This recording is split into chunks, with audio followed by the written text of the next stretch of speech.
साहेब काय कधी धरा मसाला आणायला लावला होता ना. आता आली वय मसाला घेऊन. झाली काय भाजी? भाजी झाली की काय, वांग्याची आमटी केली, भाकरी अगोदर थोड्या करून घेतल्या. बाबान बाई आंघोळ करायला ती म्हणून पहिला भाजी टाकाव म्हणलं, राहिलेला मसाला होता मग मला कशाला आणायला ह्या लावला? डब्यात होता ठेवलेला, काल ध्यानातच नाही माझ्या काढून. म्हणून तू पण आणला वय काढून. असू दे, जाऊ दे, आपल्याला ही पण मसाला डब्यात ठेवा आता. दाखवाय पण झाला आणि मसाला डब्यात पण काढून ठेवते असं मस्तपैकी काळा हिसूर आपला. हा आपला काळा रात्रीच ही भाजी बनवलाय केली बरं ना. का? हा, ही भाजी बनवली.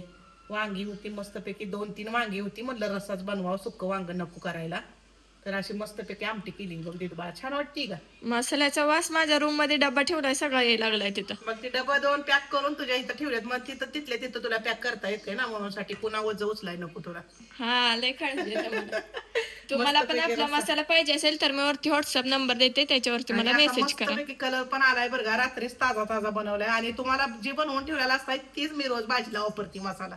पण एवढंच की आता फोडणी टाकताना दिदू बाळ नव्हतं, काय तर काम असते ती दुसरं दिवस बाळाला, म्हणून म्हणलं आता भाजी केलेली तरी अशी दाखवावी मस्तपैकी. या जेवायला. या जेवायला आणि गरम गरम भाकरी आणि वांग्याची आमटी.